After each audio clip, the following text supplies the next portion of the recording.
back to Keep Your Cool. I am Ralas. I got my homie, what do you want to call yourself? Tóxico, Caballo, Horsey, Edgar. Tóxico Orozco. Tóxico Orozco. Alright.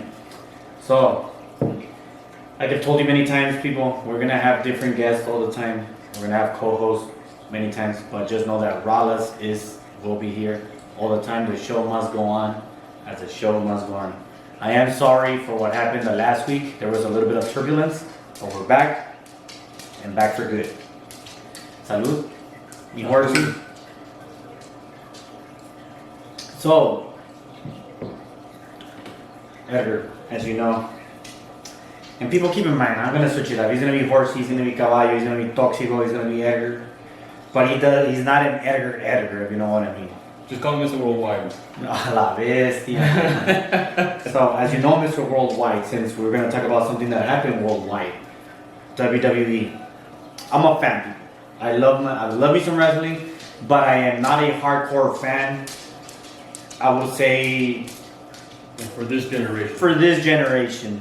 You're right, yes. Yeah. And I did literally stop watching wrestling almost for good in 2020 when COVID hit. When COVID hit, that's when it's just something that the audience is not there. It's not the same. It's not the same. Especially when you put like all that virtual stuff. Like, nah, See, I don't know. I so- just kind of feel it. Like the crowd not being there, like kind of cheering on. It's not the same. And it kind of sucks because it turned me off, and because it was one full year like that, I completely almost gave up. And now that I want to come back, it's not the same. It's just it's because I gave up for that one full year that I don't think I can ever come back full time and watch it. I do know that I do watch my highlights here and there, like so something interesting, like when Logan Paul. Jumped in is like, I don't know. Hey, not For the clout, but I mean. for the yes, but let's give that kid some respect. For him to do the stuff that he did. True. People can say wrestling's fake. It ain't fake. It's scripted, very different. So for the stuff that he did, his mind was even Bad Bunny. I'm not a fan of Bad Bunny, but when he did that freaking Spanish Fly, oh dude, I was like, no manches on it. Dude, that's talent. That's talent that you have to take dedication from the heart to make those maneuvers, do all that stuff. Now, why are we talking about WWE? What happened this week? Or what happened today, actually, right? Yeah. Was it today? On this morning, This morning. Yeah, this morning. So to Saudi Arabia, which is, I don't know, kind of a shocker. I kind of feel like it was a big move of McMahon to be selling and dude, your daughter and his son-in-law Triple H, they were about to take on the movement. Triple H knew what he was looking for.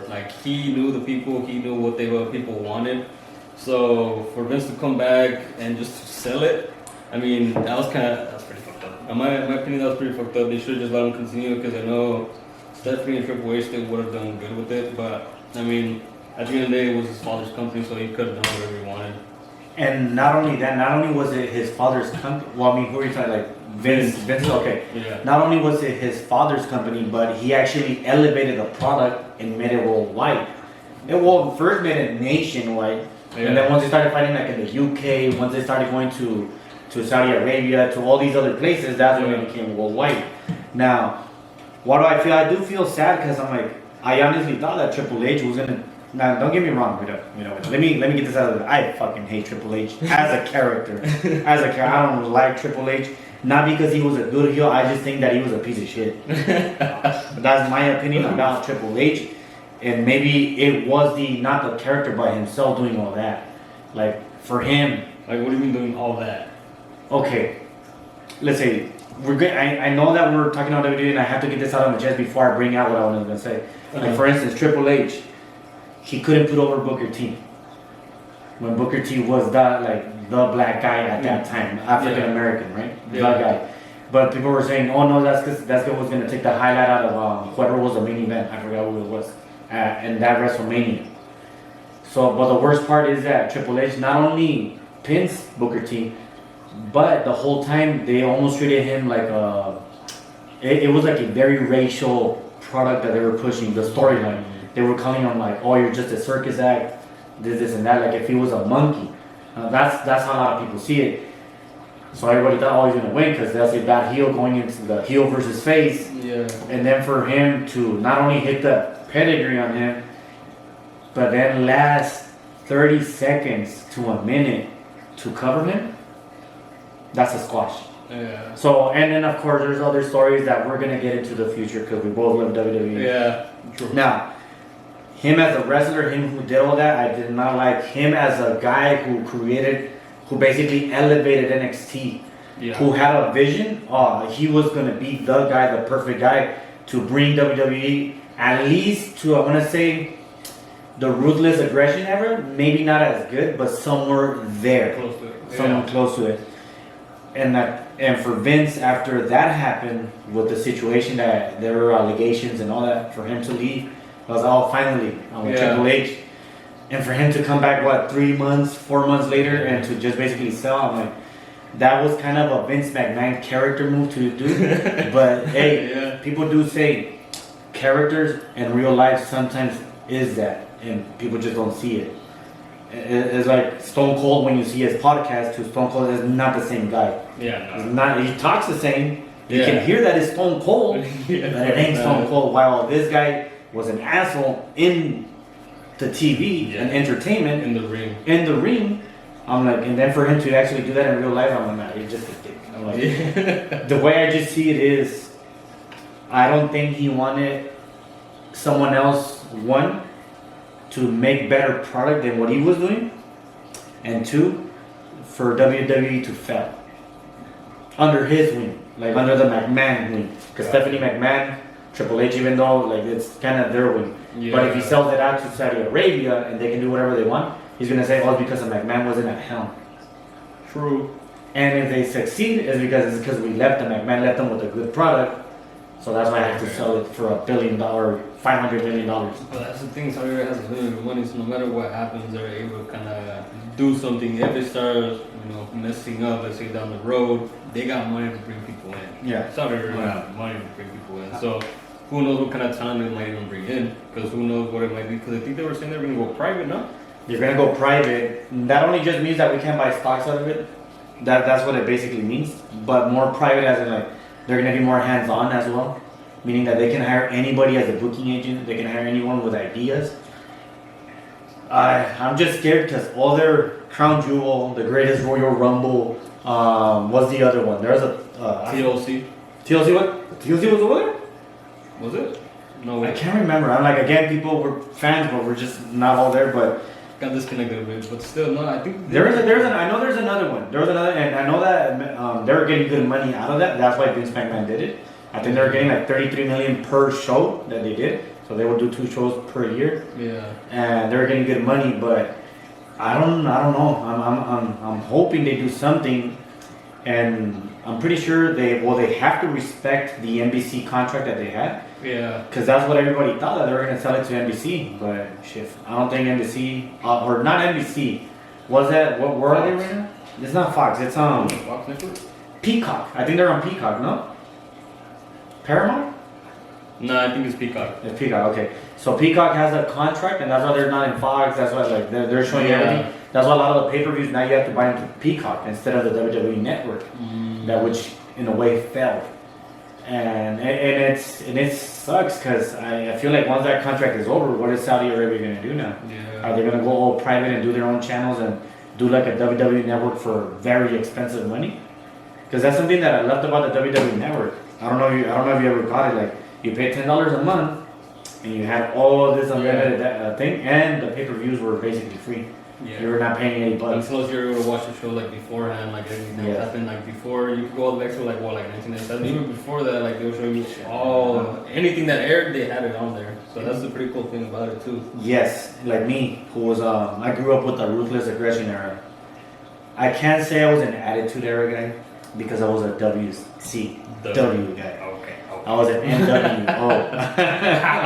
So very, very different. Very, very different. So when people tell me about Stone Cold, I'm like, I don't relate. Because I was stuck on Hollywood Hulk Hogan. I was stuck on Bill Goldberg, Kevin Nash, Scott Hall. I did not know Razor Ramon. which is Scott Hall, but because Scott Okay. Hall was in I WCW, would be like, I don't know who he is. so when I look at the product, I'm like, yeah, I'm like me. People call him like one of the best technicians, Bret Hart. I'm like, I'm sorry, you're boring to me. But that's my opinion because I like high flying guys. Yeah. Like Rey Mysterio, Billy Kidman, Ricochet, freaking Eddie Guerrero. Oh, dude. When I watch a little bit of AEW and I see the stuff that they do, even though they're not known guys, I'm like, Yeah. get out of here with that. Like those guys can really bring wrestling out, but that's also because I grew up on AAA, la CMLL, which is Mexican wrestling. But at the same time, dude, you forgot one of the greatest. What was that? Jeff Hardy. Oh, Hardy brothers, bro. Oh, You can't forget about the Hardy brothers, I bro. okay, sorry I didn't mention him. Dude. How about that? I'm sorry I couldn't mention him. You can't go without them, bro. Dude, like the things that they've done, especially in ladder matches, dude. Like They're iconic for that. And, dude. and I'm sorry, anybody who wants to duplicate a ladder match will never duplicate a ladder match. No, not like they did. Not like they did. And No way. No way. like, I mean, now you do have to put Jeff Hardy up there because of that action pack that he did. He struggled with drugs, his demons, and all that. Yeah. And it kind of sucks that his career turned out that way. But because of that, we love him for it. And it sucks. Exactly. And it does suck. I'm like, you look at Mick Foley, who was dropped from a cage, who got chair shots to the head, who did all that. And he didn't turn out like that, but he was not the star that people think he is. Yeah. I honestly, if you put Jeff Hardy and Mick Foley, people are going to go Jeff Hardy route. Yeah. Because he was such an underdog, he just sucked in the mic. No, yeah. Let's be honest, he sucked in the mic. Yeah, but the thing is, Jeff Hardy would jump out of, dude, what was it, like a 12-footer? Dude, Hey. you don't see McFoley doing that, but at the same time, like McFoley, when he did that one hardcore match with Randy Orton. Oh, That hey, one. And right there, you have to respect Randy Orton. When Both he- of them. Yes, but Randy Orton because he was young. True. And he's not known for, at least not right now, you've never seen another fight. Oh, I know that No. they became PG and all that, but Yeah. it's so like, when that happened, you're like, damn, I'm like, Randy Orton is here for the business. You know, not everybody takes pins to the back. Si lo más a veces cuando me pico, ay, Yeah. ay. Cuando hace el pinche, ow, my pussy hurts. Dude, and it's true though, but like a lot of people nowadays, like they don't go the long run to kind of get injured. Well, not say get injured, but injured. Yeah. Because at the same time, right now, just a little back shot or jump up through a table, like those are like whatever. It's Compared to back then, it's like nothing. nah. It's nothing. It's nothing. It's like, por decirlo, you had Eddie Guerrero, and I remember that they tried to do the same thing for Alberto Del Rio. But I'm like, he just couldn't connect. I'm like, but that's the difference. I'm like, Eddie Guerrero came from humble beginnings, and his wrestling style for me was much better than Alberto Del Rio's. Oh yeah. Plus, him to have the three amigos and then the frog splash is a better than the freaking armbar with the spin. Like sometimes people don't understand, but you need a good special. You need a good finish. Sorry, not special. Finisher. Also an entrance, because when he came in with that lower, it was pretty sick. That. Also, mic skills. We have to put it this way. Like, let's be honest. Wrestling wise, do you think The Rock deserves to be up there? Wrestling wise, like let's look at a stupid finisher, the people's elbow. In today's standards, that's not a good finisher. Nah. That's like the Hulk Hogan's leg drop. Yeah. But because they were so good in the mic, the way that they carried themselves on screen, like Yeah. the guy's freaking making millions doing movies now, playing The Yeah. Rock. Yeah. He's not playing no one, he's playing The Rock. Yeah. Look, The Rock plays the same character. No, he's playing The Rock. Yeah. That's what he's doing. I'm like, and for him to have that finisher and people loved it, shit, Yeah. I wish I could have been in the stand getting that freaking, what's it called, elbow The- casing? I forgot yeah. what's it, I don't know, knee pad? No.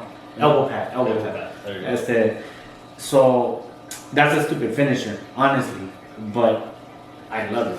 Yeah. Yeah, he's really good on the mic. A lot of people did love him. Like one of my best friends, same thing. Like he told me once, like, bro, if I could have a baby out of any wrestler, it would be The Rock. That's how much he loved him. Yeah, I mean, that's one too extreme. It is, but at the same time, like that's how much he made an impact on him. Oh, yeah. Like, The Rock is one of the best ones. He definitely puts him up there as one of the best. And when you literally grow up in that ruthless aggression era, you can choose from anybody. Again, like I said, me a WCW guy. Uh-huh. I can choose from anybody of that group.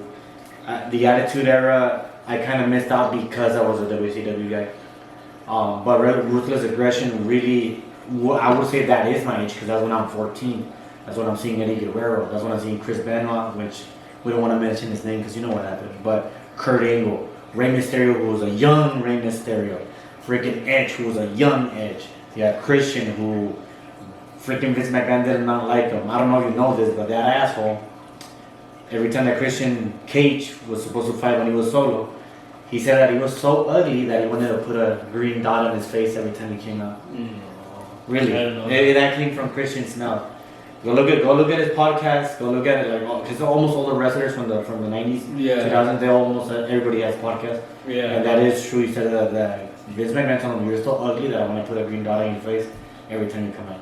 That's fucked up. Hey, it's Vince McMahon. I mean, he just sold his company and took it out of his daughter's hands. True. Oh, and from what I understand from that sale, I think Stephanie McMahon basically quit. Yeah. I heard that she's out of the business and Triple H is close to leaving. No, I think if anything, he is gonna leave too. Like, I mean, if your wife leaves, you're gonna follow with her. Well, I mean, where else would he go though? Dude, I bet you like ACW. No, what's the new one? AEW? AEW. They'll probably take him, man. You think he'll go? He's a WWE guy. Yeah, but at the same time, if your company turned on you, like, what are you gonna do? True. And then I'll bring it to this. I heard someone say today earlier that maybe he'll open up his own company. I don't think he has the money for it, to be honest. Yeah. Like even EAW, Tony Khan, that fucker owns the Jaguars from the NFL, and I forgot which team in Europe. It's a team in England, and I want to say it's Aston Villa. I think. I don't know that. Yeah, he owns a team in England, FA Premier. I just forgot who it is. And obviously you're getting money from England, and then you're getting money from the Jacksonville Jaguars. Yeah. From here. So AEW, when they started wrestling, it was right there in the Jacksonville Jaguars stadium. When the COVID hit, when they had their big WrestleMania for them, it was right there at that stadium. So that guy has money. He's money. That's why when he offers to Chris Jericho, Sting, freaking Matt Hardy, freaking Jeff Hardy. No, I don't think Jeff Hardy has left. Has he left today? I'm not sure if he did. No, he's not. Big Show. Oh, Dean Ambrose. Dean Ambrose. Chalks Moxley. Chalks Moxley now, but dude, absolutely bad. CM Punk, he went there. Oh yeah. Bad run, but he went there. I was a CM guy. I'm a CM Punk guy more than a Daniel Bryan guy.